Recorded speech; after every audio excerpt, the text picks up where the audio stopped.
नमस्कार विद्यार्थी मित्रांनो, तुमचं सर्वांचं रेझोनन्स आयएस मध्ये स्वागत आहे. मित्रांनो, काल झालेला जो पेपर आहे ग्रुप बीचा, त्याची जी उत्तरं आहेत, करेक्ट उत्तरं कोणती आहेत, त्याचं एक्सप्लेनेशन पाहू आणि सोर्सेस काय आहेत, कुठून तो क्वेश्चन विचारलेले आहेत, त्याचे सोर्सेस पण पाहण्याचा आपण प्रयत्न करू. तर पहिला क्वेश्चन काय आहे, डायरेक्ट डील करण्याचा प्रयत्न करू. पहिला क्वेश्चन जो आहे तो पहिला क्वेश्चन आपल्याला साऊंड वेव्स जो आहे, साऊंड एनर्जी, साऊंड वेव्स हा जो टॉपिक आहे त्याच्यावरून आपल्याला हा क्वेश्चन पाहायला मिळतो.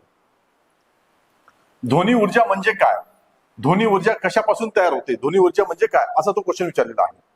आता तुम्ही याचा सोर्स काय आहे, एक्झॅक्ट सोर्स आहे तो म्हणजे 11th क्लासचं जे काही बुक आहे त्याचं पेज नंबर 142 वर हा क्वेश्चन हा जो क्वेश्चन आहे त्याचा जो सोर्स आहे तो तिथं आहे.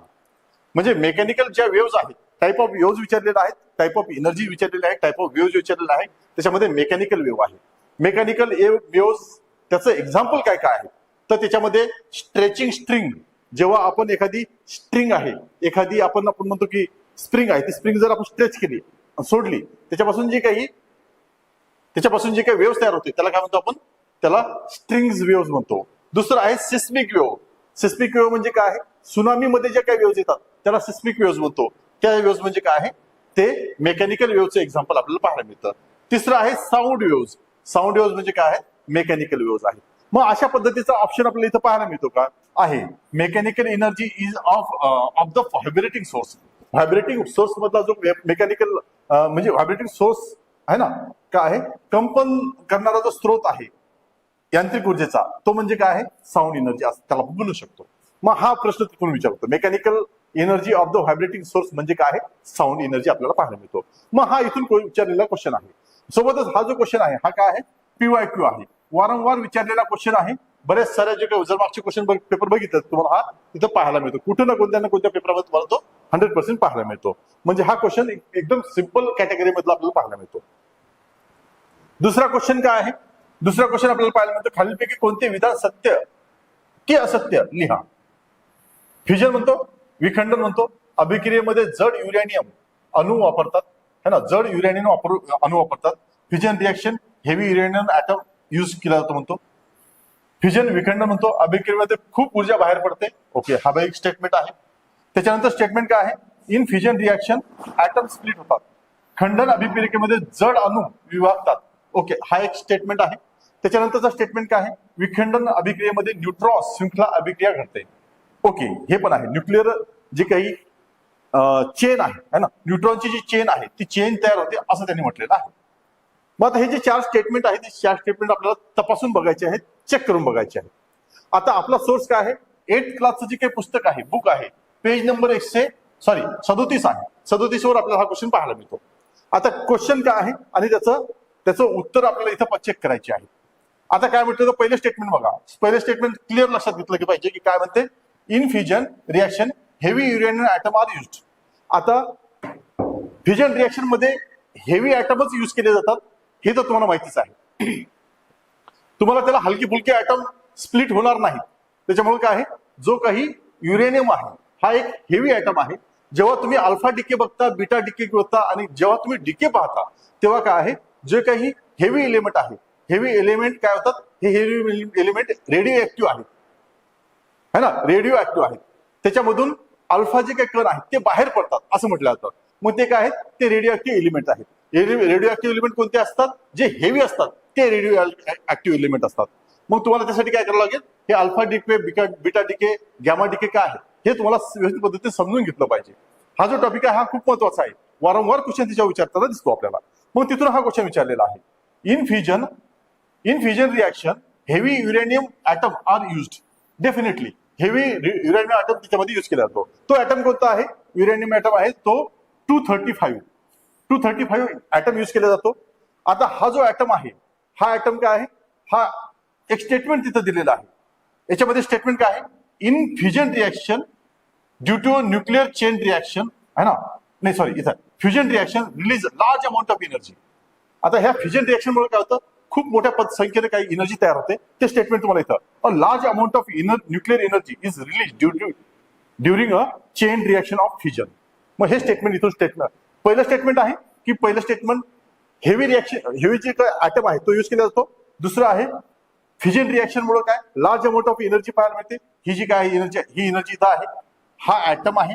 मग पहिलं स्टेटमेंट आहे, हे दुसरं स्टेटमेंट आहे. तिसरं स्टेटमेंट काय आहे, तिसरं if in fission heavy atom split होऊन जातात. In fission heavy atom split होतात. आता हे जे हेवी ऍटम आहेत ते स्प्लिट होतात असं म्हटलं जातं. Nuclear fission to form two nuclear है ना, to form nuclear of two different elements. कोण दोन एलिमेंट्स तयार केले जातात. कोणते कोणते आहेत, मग इथं सिंपल म्हटलंय. तिसऱ्या टेक्निक काय, in fission heavy atom split. कशामध्ये स्प्लिट होतात, एक ऍटम तयार होतो त्याचा, तो म्हणजे काय आहे क्रिप्टॉन 92 आणि दुसरा आहे बेरियम 141. हा जो काही आहे ह्या दोन ऍटम मध्ये हे जो काही युरेनियम आहे तो स्प्लिट होत असतो. म्हणून हे जे तिसरं स्टेटमेंट आहे हे तिसरं स्टेटमेंट तुम्हाला इथं अटॅच होताना पाहायला मिळतं. चौथं स्टेटमेंट काय आहे, in fission reaction due to a neutron chain reaction occurs. आता हे जे स्टेटमेंट आहे हे काय म्हणतं बघा, neutron bring about fission more है ना, in this way the chain reaction of nuclear fission take place. काय आहे द फिजन है ना, काय म्हणतं fission reaction due to a neutron chain reaction occur होते. काय आहे चेन रिॲक्शन. इथं तुम्हाला हे चौथं स्टेटमेंट हे जे आहे हे तुम्हाला इथेच पाहायला मिळतं. म्हणजे एकूण 1 2 3 4 हे जे चारही स्टेटमेंट आहेत हे चारही स्टेटमेंट काय आहेत, सत्य आहेत आणि कुठून विचारलेले आहेत. 8th क्लासचं जे काही पुस्तक आहे, 8th क्लासचं बुक आहे ते तुम्हाला ते पाहायला मिळतं. म्हणजे काय आहे फर्स्ट करेक्ट आहे, दुसरं तिसरं चौथं हे दुसऱ्या नंबरचं उत्तर आपल्याला तिथं पाहायला मिळतं. दुसरं आहे ते त्याचं करेक्ट उत्तर आपल्याला पाहायला मिळतं. म्हणून हे जे चारी स्टेटमेंट आहेत, चारी स्टेटमेंट कुठून विचारलेले आहेत, या पुस्तकामधून विचारलेलं आपल्याला पाहायला मिळतात. ओके, पहिलं लक्षात घेतलं पाहिजे की काय आहे विखंडन फिजन अभिक्रियामध्ये जड युरेनियम अणू वापरतात. करेक्ट आहे. जड युरेनियम ऍटम असेल तरच तो काय होईल, तो स्प्लिट होईल. जर हलका असेल तो स्प्लिट होणार नाही, त्याला अनस्टेबल राहणार नाही. सॉरी स्टेबल असणार आहे, तो अनस्टेबल असणार नाही. त्यासाठी तुम्हाला अल्फा बीटा डिका गॅमा जे काही डिके आहेत ते वाचावं लागेल. तिथून तुम्हाला हा क्वेश्चन विचारलेला आहे. मग त्याच्यामुळे काय हेवी एलिमेंट जे आहेत ते हेवी एलिमेंट कशासाठी या गोष्टीसाठी फिजनसाठी यूज केले जातात. दुसरं काय आहे विखंडन अभिक्रियेमध्ये खूप सारी ऊर्जा बाहेर पडते. इथं त्यांनी स्पष्ट बनलेलं आहे की जेव्हा फिजन होतं तेव्हा a large amount of nuclear energy release during a chain reaction आहे ना, चेन रिॲक्शनच्या माध्यमातून खूप सारी एनर्जी बाहेर पडते. तिसरं स्टेटमेंट काय आहे विखंडन अभिक्रियेमध्ये जड अणू विभागतात. जड अणू आहे ना, जड अणू कोणता आहे युरेनियम आहे. युरेनियम 235 आहे. तो विभागला कशामध्ये गेला है ना, 2 डिफरंट एलिमेंट मध्ये. कोणता आहे, एक आहे क्रिप्टॉन, दुसरा आहे बेरियम. याच्यावर पण क्वेश्चन विचारला जाऊ शकतो भविष्यात. जर तुम्हाला हा नेक्स्ट क्वेश्चन जो असेल तो क्वेश्चन तुम्हाला इथून पाहायला मिळेल. कोणते कोणते दोन है ना, कोणते दोन एलिमेंट त्याच्यापासून तयार होतात. कशापासून, युरेनियम 235 पासून कोणते दोन एलिमेंट तयार होतात याच्यावर तो क्वेश्चन असू शकतो. मग कोणते आहे क्रिप्टॉन 92, तुम्हाला इथं 96 करेल तो है ना. बेरियम 141 आहे, तो 145 करेल. असं काहीतरी करून चुकून टाकेल. मग हा पण तुम्हाला लक्षात असलं पाहिजे. इथून तो क्वेश्चन बनलेला आहे है ना. त्याच्यानंतर स्प्लिट झाला, त्याच्यानंतर fission reaction due to neutron chain reaction occurs है ना. काय आहे न्यूट्रॉन चेन रिॲक्शन, डेफिनेटली तुम्हाला इथं neutron brings about fission more है ना. काय आहे in a way chain reaction of nuclear fission take place in this matter. काय आहे न्यूट्रॉन मुळे काय चेन रिॲक्शन घडून येत असते, हे त्यांनी सुद्धा स्पष्ट सांगितलेलं आहे. मग उत्तर काय आहे, 2 नंबरचं उत्तर आहे. याचं ते एक्सप्लेनेशन तुम्हाला क्लास 8च्या पेज नंबर 37 वर तुम्हाला हे दिलेलं पाहायला मिळतं. त्याच्यानंतरचा क्वेश्चन काय आहे, क्वेश्चन आहे एक्सरे संदर्भात. आता तुम्हाला वारंवार मी जेव्हा तुम्हाला बरेच सारे व्हिडिओ पण माझे आहेत त्या संदर्भातले, की जर एक्सरे जर असेल, एक्सरे काय आहे, हा जो क्वेश्चन आहे तो क्लास 11च्या पुस्तकामधून विचारलेला आहे. पेज नंबर आहे 135. इथून हा क्वेश्चन विचारलेला आहे, हे तुम्ही बघून घ्या. आता हा जो क्वेश्चन आहे हा बऱ्याच साऱ्या लोकांनी एक्सप्लेन करताना चुकवलेला आहे, पण तुम्हाला याचं स्पष्ट आणि एकदम करेक्ट उत्तर सांगतो मी. आता काय म्हणतो बघा, एक्सरे आर अल्ट्रासोनिक वेव्स. आता अल्ट्रासोनिक वेव्स काय आहेत, त्या साऊंड वेव्स आहेत. आता मग एक्सरे साऊंड वेव्स आहे का, नाही. आता एक्सरे काय आहे, आता एक्सरे काय आहे तर तुम्हाला वारंवार मी सांगितलेलं आहे. तुम्ही लक्षात करून ठेवा, पाठच करून ठेवा. हे कधीच विसरता कामा नाही आणि हे कधी म्हणजे विसरू पण नका. इलेक्ट्रोमॅग्नेटिक स्पेक्ट्रम हा तुम्ही कधी विसरता कामा नाही. आता इलेक्ट्रोमॅग्नेटिक स्पेक्ट्रम हा क्वेश्चन आहे. आता हा इलेक्ट्रोमॅग्नेटिक स्पेक्ट्रम आहे. या स्पेक्ट्रम मध्ये कोण कोण येतं, इथं बरेच सारे जे काही वेव्हज येतात, बरेच सारे जे काही रेज येतात, बरेच सारे जे काही आपण म्हणतो की रेडिएशन्स आहेत, त्या रेडिएशन त्याच्यामध्ये येत असतात. पहिला आहे गॅमा रेडिएशन, दुसरा आहे एक्सरे, तिसरं आहे इथं अल्ट्राव्हायोलेट, इथं आहे व्हिजिबल लाईट, त्याच्यानंतर आहे इथं इन्फ्रारेड, इथं आहे इथं मायक्रोवेव्ह, इथं आहे रेडिओ वेव्स. आता हे जे आहे हे तुम्हाला इथं त्यांनी वारंवार विचारलेलं आपल्याला पाहायला मिळतात. याच्यावर 100% क्वेश्चन तुम्हाला त्यांनी विचारलेला आहे. मग तुम्ही काय केलं, हे चुकता कामा नाही.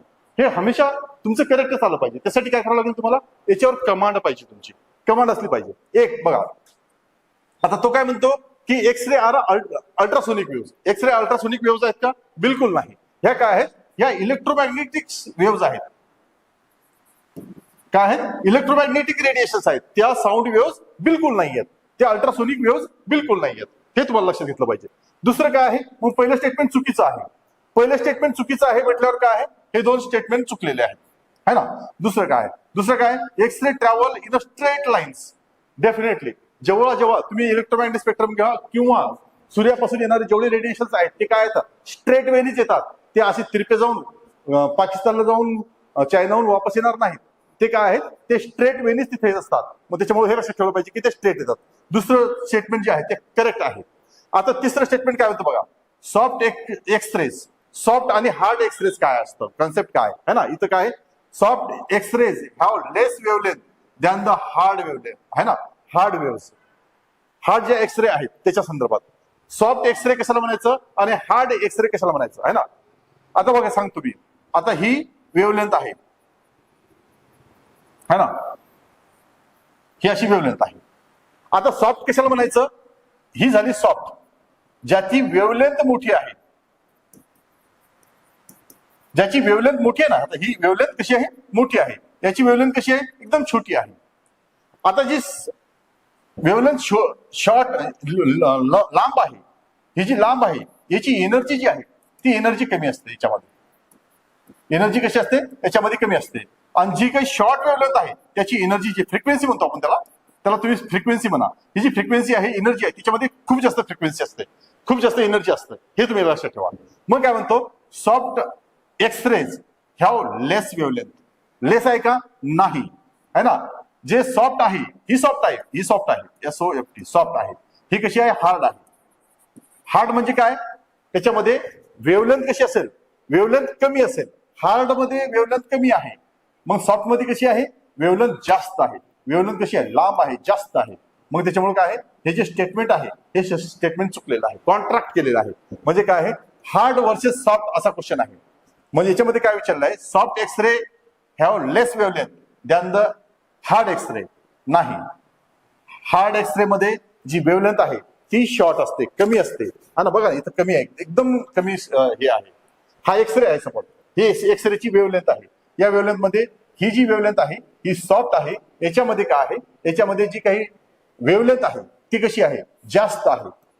कमी आहे का, नाही. मग सॉफ्ट मध्ये कशी कमी विचारलेली आहे की नाही, म्हणून त्यांनी कमी म्हटलेलं आहे. कमी नाही, इथं किती आहे, जास्त आहे. जास्त म्हणून चुकलेला आहे, हा स्टेटमेंट चुकलेला आहे. म्हणजे काय आहे, तिसरं चुकलेलं आहे. तिसरं चुकलेलं आहे. चौथं काय आहे, speed of the X-ray is less than speed of light. हे स्टेटमेंट सफिशियंट चूक आहे. आता बघा काय म्हणतो मी, आता ह्या सर्व काय आहेत, ह्या काय आहेत, इलेक्ट्रोमॅग्नेटिक रेडिएशन्स आहेत. ह्या कुठून येतात, या सूर्यापासून येतात.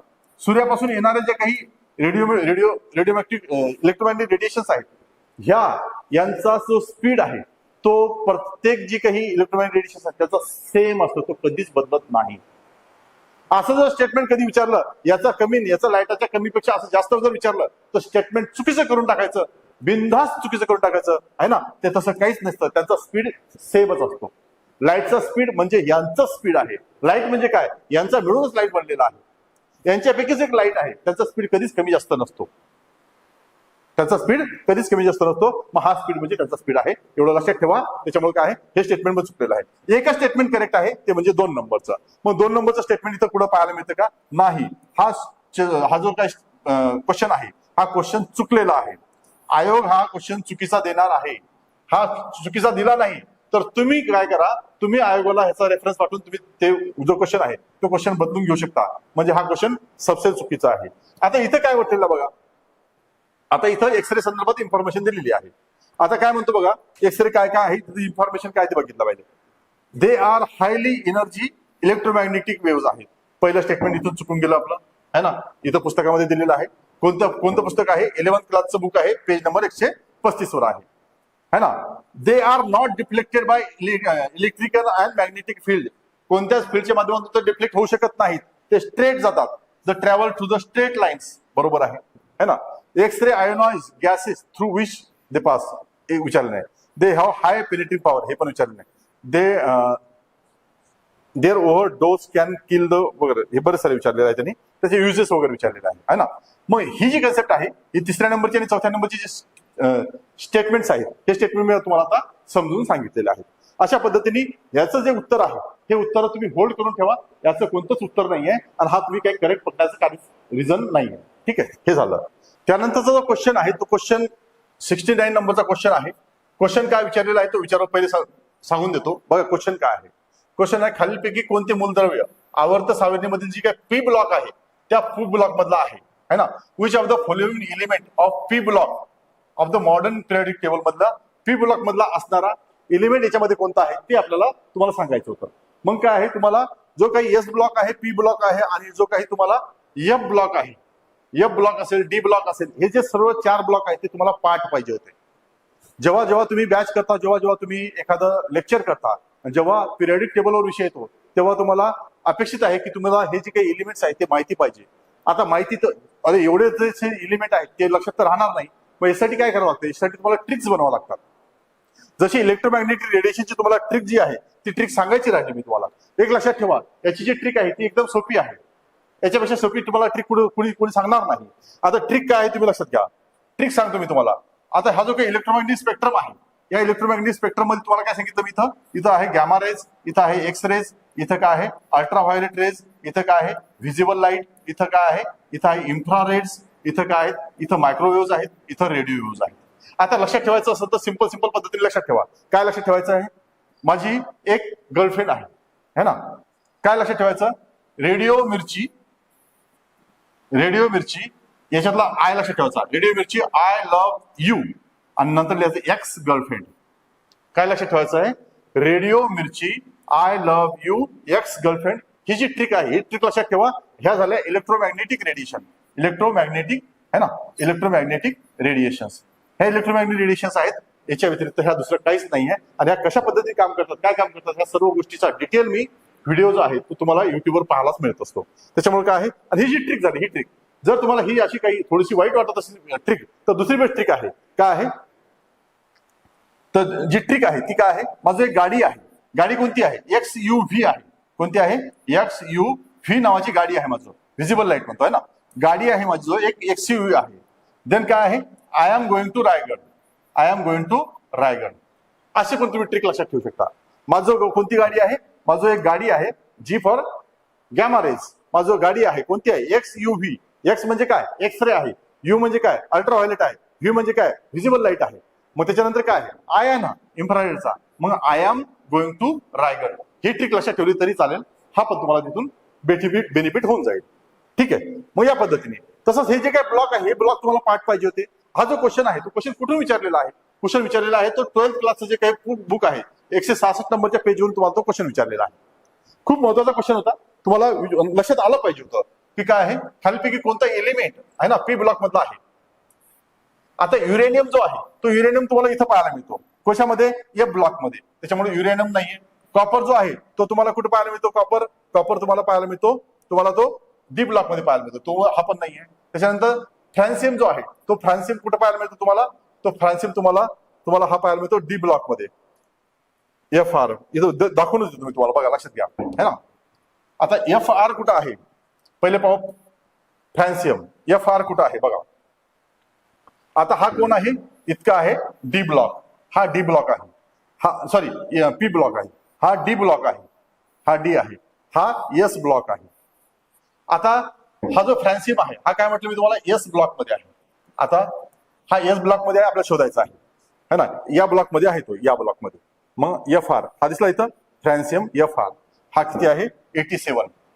हा किती आहे 87 नंबरचा आहे. किती आहे, एस ब्लॉक मध्ये आहे, एस ब्लॉक मध्ये आहे. म्हणजे हे उत्तर असेल का, नाही. दुसरं आहे युरेनियम. युरेनियम पाहायचं आपल्याला. हा इथं युरेनियम दिलेला आहे, युरेनियमचा यू आहे. युरेनियम कशामध्ये आहे, हा एफ ब्लॉक मध्ये आहे 92 आणि हा एफ ब्लॉक मध्ये आहे. मग हे उत्तर असेल का, नाही. तिसरा नंबर कोणता आहे, इंडियम. IN पाहायचा आहे. आयन पाहायचं आपल्याला, है ना. आयन शोधा इथे याच्यामध्ये. आता आयन आपल्याला कुठे शोधावं लागेल, है ना. आयन शोधायचं कुठे, जितकं याच्यामध्ये आयन शोधा. हा इथं आयन आहे. हा आयन किती आहे, 49 नंबरवर आहे. 49 नंबरवर आहे, है ना. इंडियम म्हणतो आपण त्याला. आणि इंडियम कशामध्ये आहे, हा पी ब्लॉक मध्ये आहे. मग पी ब्लॉक मध्ये कोण आहे, हा पी ब्लॉक मध्ये आहे. हा कशामध्ये होता, एफ ब्लॉक मध्ये. हा कोणता होता, एस ब्लॉक मध्ये. आता कॉपर बघायचं, सीयू बघायचा आहे. आता सीयू इथं आहे का, नाही. सीयू कुठं आहे, चेक करा.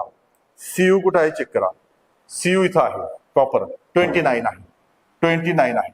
आणि हा ब्लॉक कोणता आहे, हा डी ब्लॉक आहे. हा ब्लॉक कोणता आहे, हा डी ब्लॉक. हा एस ब्लॉक आहे. हा पी ब्लॉक आहे. आणि हा एफ ब्लॉक आहे, है ना. एफ ब्लॉक आहे. मग हा कशामध्ये आहे, हा तुमचा डी ब्लॉक मध्ये आहे. मग आपल्याला विचारलं काय आहे, आपल्याला विचारलं आहे पी ब्लॉक. पी ब्लॉक मधला कोणता आहे, मग तो एकच आहे. तो काय आहे, इंडियम आहे. इंडियम आपल्याला हा पी ब्लॉक मधला 49 नंबरचा आपल्याला पाहायला मिळतो. त्याच्यामुळे हे लक्षात ठेवलं पाहिजे. मग काय आहे, तुम्हाला ही आवर्त सारणी पाठ पाहिजे होती, अशा पद्धतीने हा क्वेश्चन तिथं विचारलेला होता. आणि कुठून होता क्वेश्चन, आहे ना. 12th क्लासचं जे काही पेज नंबर 160 मधून, तो 166 मधून तो विचारलेला आहे. त्याच्यानंतरचा क्वेश्चन आहे, सिंपल आहे. थोडंसं लॉजिक लावायची गरज होती. त्या लॉजिकच्या माध्यमातून हा क्वेश्चन सॉल्व्ह होत होता. क्वेश्चन काय विचारलेला आहे, in many neutrons are there in the atom of uranium, है ना. युरेनियमच्या अणूमध्ये किती न्यूट्रॉन्स असतात हे शोधायचं का आपल्याला काम होतं. किती न्यूट्रॉन्स हे शोधायचं असतं. आता तुम्ही बघितलं असेल की काय आहे, जेव्हा तुम्ही न्यूट्रॉनची संख्या काढता तेव्हा काय करावं लागेल, हे जो काही ऍटॉमिक नंबर आहे, है ना. ऍटॉमिक नंबर आणि ऍटॉमिक मास. ऍटॉमिक मास किती आहे, 238 मायनस काय करावं लागते, 92. हे जे 92 आहे ह्याच्यातून मायनस केलं तर काय होऊन जातं, तुम्हाला ऍटॉमिक नंबर पाहायला मिळतो, है ना. 8 मधून 2 गेले किती झाले, 6. आणि 13 मधून 9 गेले किती होतात, 4. 1. 146 हा काय आहे, न्यूट्रॉनची संख्या. न्यूट्रॉन आहे ना, न्यूट्रॉन किती असतात, 146 न्यूट्रॉन त्याच्यामध्ये असतात. ठीक आहे. आता आपल्याला काय विचारलेलं आहे, न्यूट्रॉन किती असतात असं विचारलेलं आहे. आता 146 याच्यामध्ये उत्तर आहे का, नाही. मग त्याच्यामुळे काय आहे, हे उत्तर नाहीये. मग आता ऑप्शन पाहायचे आहेत. याच्या वेळेस काय करायचं, आता ऑप्शन पाहायचं आहे. ऑप्शन काय दिलेले आहेत की काय करायचं आहे, त्यांनी सिंपल इथे म्हटलेलं आहे की कशामुळे आपल्याला ती न्यूट्रॉनची संख्या निघेल कशामुळं, की आपल्याला 238 मायनस करायचे आहेत. कशामधून, 92 मायनस करायचे त्याच्यामधून. म्हणजे काय आहे, हा बी आहे. बी मधून ए मायनस करायचा आहे. बी मायनस ए हे आपलं उत्तर असणार आहे, है ना. अशा पद्धतीने आपण ते काढले. ते काढलं किती आलं, 146 इथं. 146 हे त्याचे न्यूट्रॉन्स आहे. एवढं क्लिअर आहे. हे इथून विचारलेलं आहे. मग तुम्हाला इथं ते दिलेलं पण आहे, है ना. हे बघा इथं युरेनियमच्या संदर्भात इन्फॉर्मेशन थोडीशी तुम्हाला दिलेली आहे.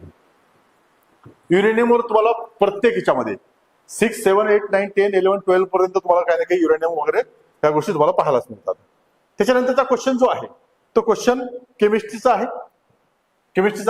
हेमेटाइट पासून कोणता धातू मिळवला जातो, which metal can be obtain from hematite. Hematite पासून. आता हे ओव्हर्स आहेत. हे ओव्हर्स तुम्हाला वारंवार तो विचारतो प्रत्येक एक्झाम मध्ये. प्रत्येक वेळेस कोणती एक्झाम, गट क ची असो, गट ब ची असो, राज्यसेवा असो, कुठं असू द्या, तुम्हाला ह्या ओव्हर्स बद्दल तो विचारतो. कोणते ना कोणते ओव्हर दरवर्षी तुम्हाला पाहायला मिळतातच. मग हे जे ओव्हर आहे तुम्ही एकदा का करून नाही ठेवत, फिक्स करून ठेवले पाहिजे. त्याच्यामध्ये कधीच क्वेश्चन आला तर चुकला नाही पाहिजे. अशा पद्धतीने ओव्हर करून ठेवायचे असतात. Which metal can be obtain from hematite असं विचारलेलं आहे. आता हेमेटाइट पासून, आता हेमेटाइट कशाचं ओव्हर आहे, है ना. मग इथं ओव्हर दिलेले आहेत. List of mineral and ore some of transition metals, है ना.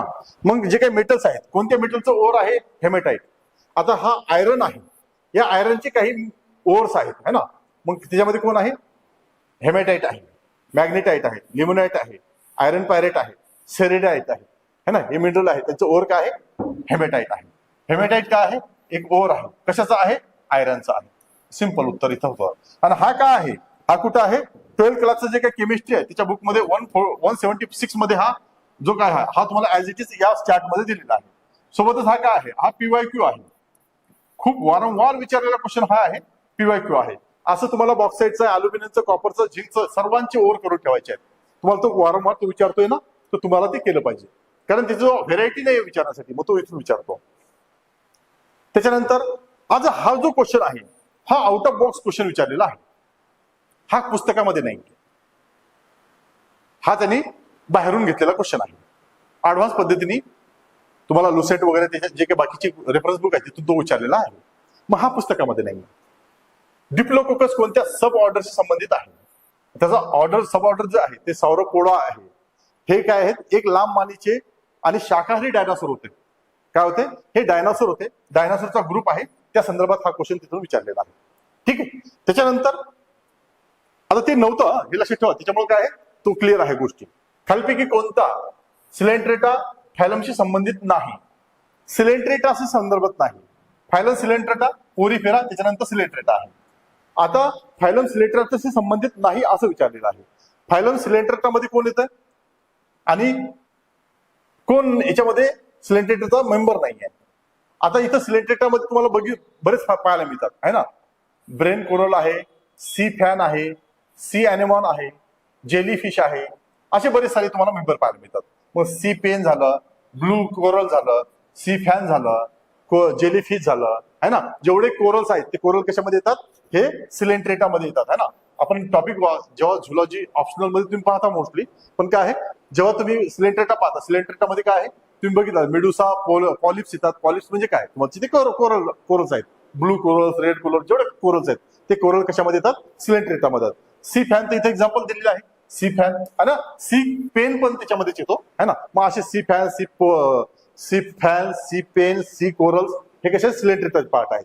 पण सी कुकुंबर जे आहे, ही सी कुकुंबर काय आहे?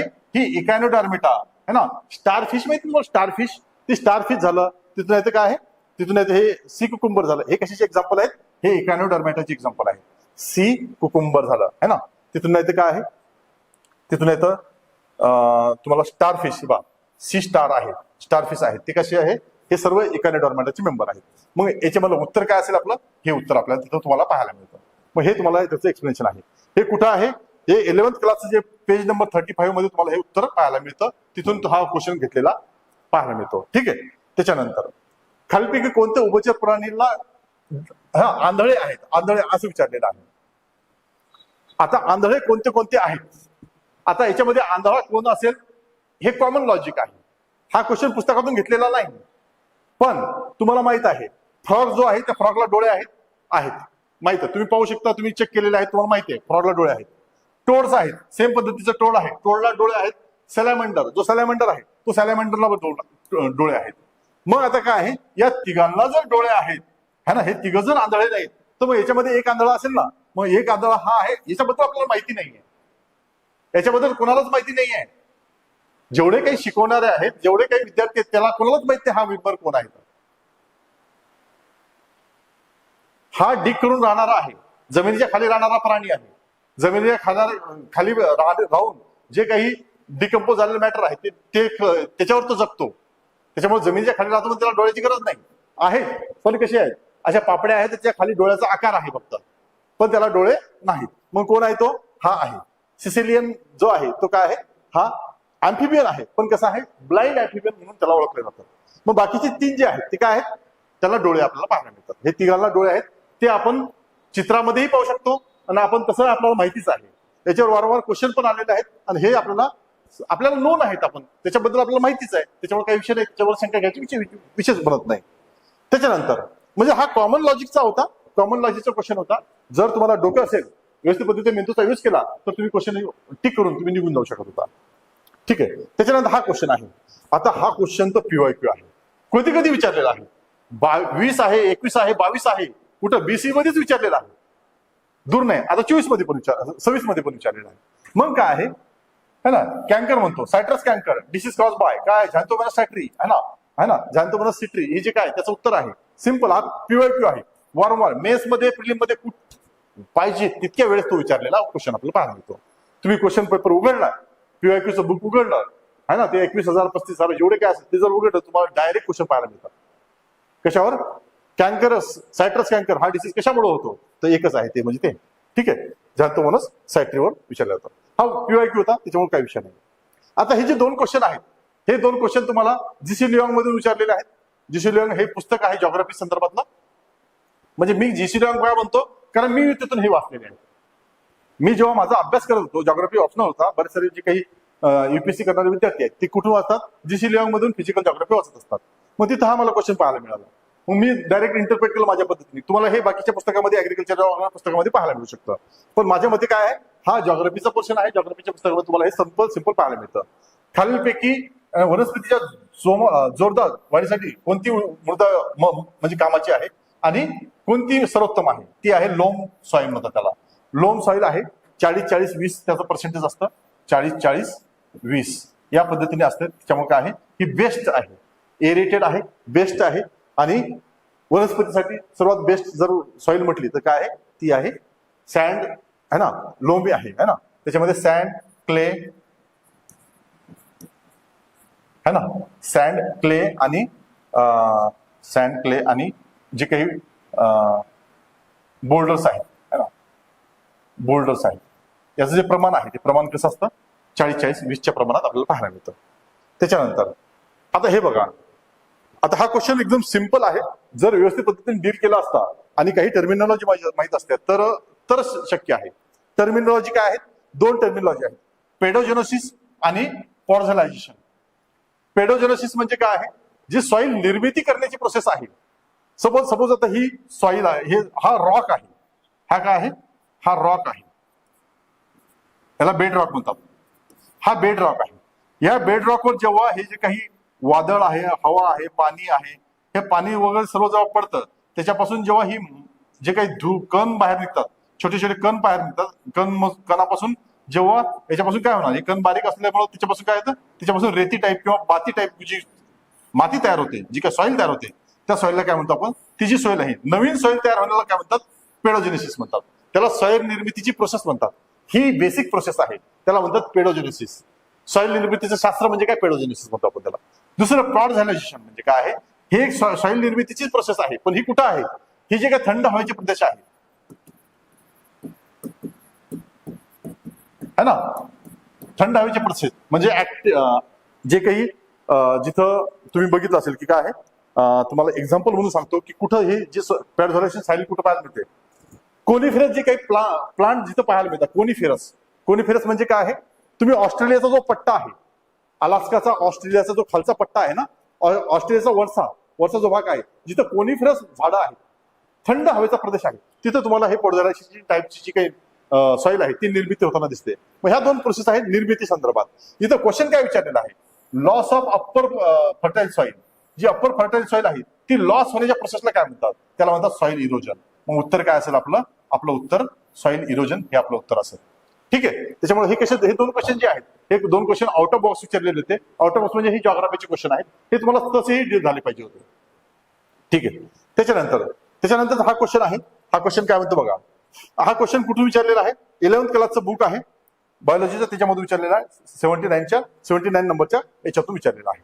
आता क्वेश्चन काय आहे ते बघा, आणि त्याचं उत्तर इथं तुम्हाला पाहायला मिळतं. In human body, regulation of water balance, regulation of concentration of salt in the blood, regulation of pH in the blood, excretion of the waste product and excess salt function are performed mainly by किडनीच्या. आता हे जे काय आहे, तुम्हाला excretory system नावाचा एक topic आहे तुमच्या याच्यामध्ये, तुमच्या या 11th क्लासच्या बुकमध्ये एक्सक्रिटरी नावाचा टॉपिक आहे. त्या टॉपिकमध्ये किडनी नावाचा एक थोडंसं पॅसेज आहे. त्या पॅसेजमध्ये सर्व गोष्टी आहेत. आता किडनी काय म्हणते ते बघितलं पाहिजे. आता हे जेवढे काय त्याने सांगितलं, हे सर्व त्याच्यामध्ये आपल्याला पाहायला मिळतात.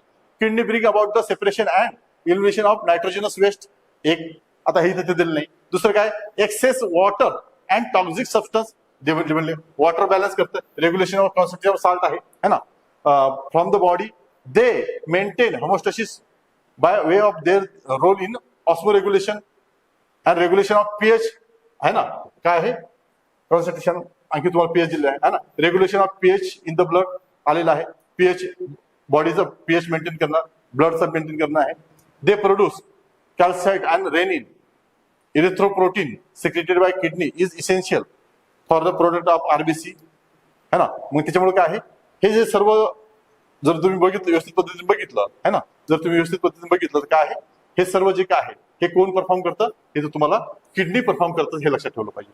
मानवाच्या शरीरामध्ये पाण्याचे संतुलन नियंत्रण रक्ताच्या क्षाराचे प्रमाणाचे नियंत्रण, रक्ताच्या समूहाचे पीएच चे नियंत्रण, टिकाऊ पदार्थाचे व अतिरिक्त क्षाराचे बाहेर उत्सर्जन कार्याचे हे जे कार्य आहे हे प्रामुख्याने कोण करतात, तुमच्या शरीरामध्ये कोण करत असतं, तर किडनी करत असते. हा क्वेश्चन तुम्हाला इथून विचारलेला आपल्याला पाहायला मिळतो. त्याच्यानंतर खालीलपैकी कोणते जीवनसत्व पाण्यात विरघळणारे आपल्याला पाहायला मिळतात. Which of the element are water soluble आहे ना, वॉटर सोल्युबल व्हिटॅमिन आहे. कोणतं वॉटर सोल्युबल एलिमेंट आपल्याला व्हिटॅमिन आपल्याला पाहायला मिळतं त्याच्यामध्ये. आता हा PYQ आहे. एक तर पहिली गोष्ट हा PYQ आहे, वारंवार विचारलेला हा PYQ आहे. एक हा PYQ आहे. मग आता वॉटर सोल्युबल आणि वॉटर इनसोल्युबल अशा दोन गोष्टी आहेत. आता हा जो क्वेश्चन आहे हा क्लास 6 मधून विचारलेला क्वेश्चन आपल्याला पाहायला मिळतो. क्लास 6 मध्ये वॉटर सोल्युबल कोण आहे? वॉटर सोल्युबल दोनच आहेत, व्हिटॅमिन बी आणि व्हिटॅमिन सी आहे.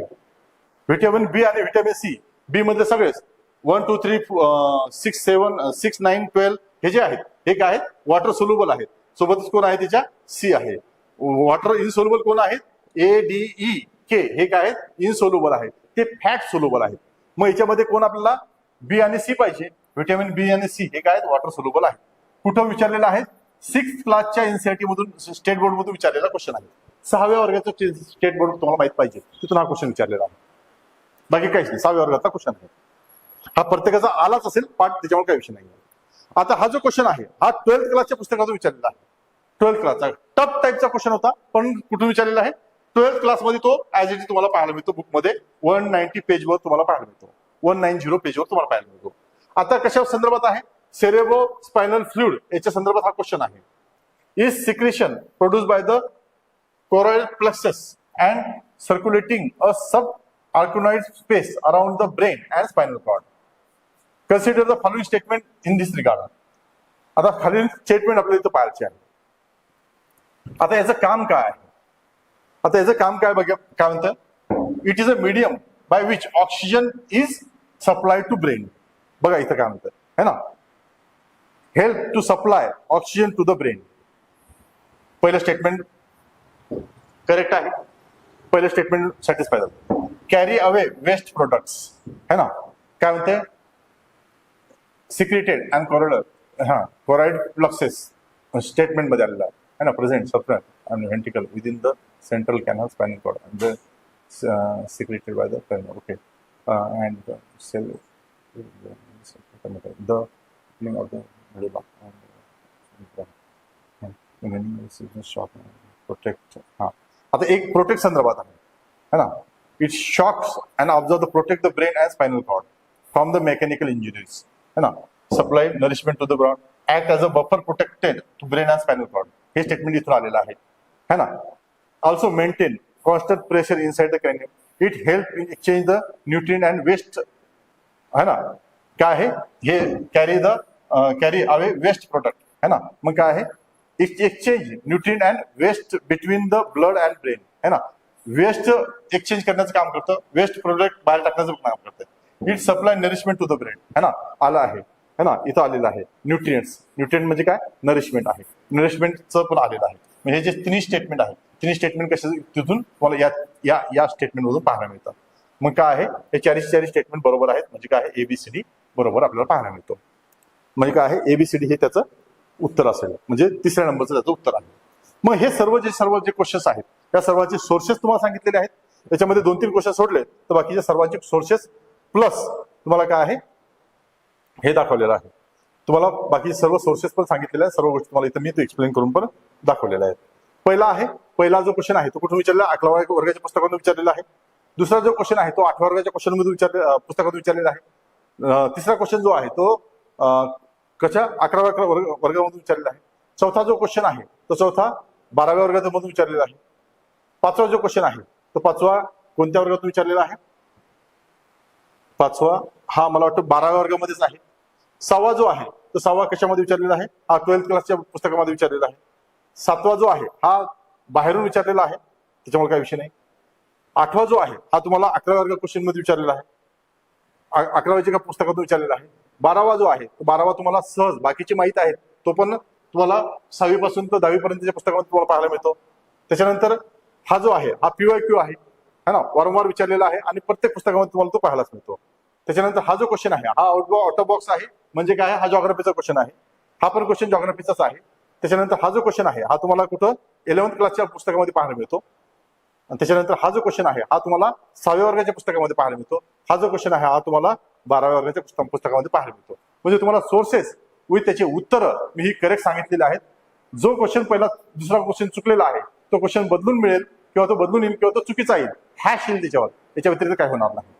आता हे जे काही क्वेश्चन्स आहेत तुम्ही तुम्हाला स्वतःची चेक करून घ्या आणि याच्यानंतर तुम्हाला अशाच पद्धतीचं जे काही एक्सप्लेनेशन आहे, एक्सप्लेनेशन विथ सोर्सेस तर झालेलेच आहे, पण डिटेलमध्ये आता आपल्याला या क्वेश्चनला डिकोड करायचं आहे. डिकोडिंगची सिरीज मी चालू करतो, जेणेकरून तुम्हाला याच्या जे ऑप्शन्स आहेत या ऑप्शनवरून पण जर क्वेश्चन बनला तर तुमचा टॅकल झाला पाहिजे. तर या पद्धतीचे जे काही व्हिडिओज आहेत ते व्हिडिओ तुम्हाला इथं पाहायला मिळतील. थँक्यू, धन्यवाद.